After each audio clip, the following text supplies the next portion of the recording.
And in a similar development, faith leaders, policy makers and advocates for the environment gathered in Lagos for the 24th Chief SL Edu Memorial Lecture, calling for immediate action to tackle Nigeria's growing environmental challenges and emphasizing that protecting the planet is a moral responsibility.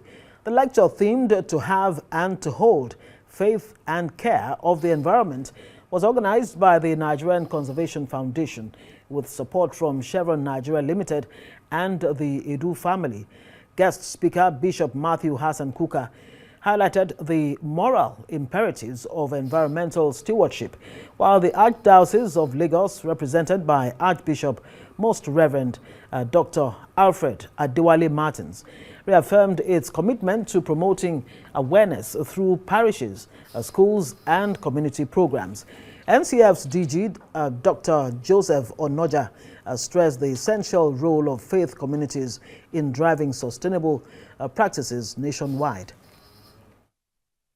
I think the focus of my lecture is to speak to the men and women of faith, to understand that the earth, the creation has been given to us by God in custody, in trust. And as a result, its protection and its preservation is part of the mandate of our being human, because God created us and made us co-creator with Him. So preserving the environment, making it work for us is very important.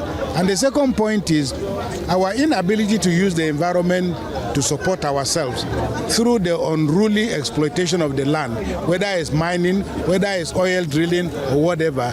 These things are contrary to the mind of God. It's important that we know that when we preserve energy, when we preserve water, when we dispose refuge very well, we are working in favor of sustaining the environment and ensuring that future generations have an earth, a world that they can also prosper and do well.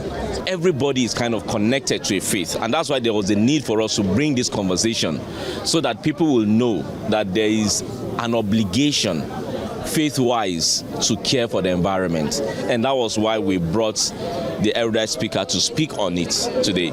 And if you followed our trajectory, we brought in the Sultan of Sokoto to speak on a similar subject on the perspective of faith as well.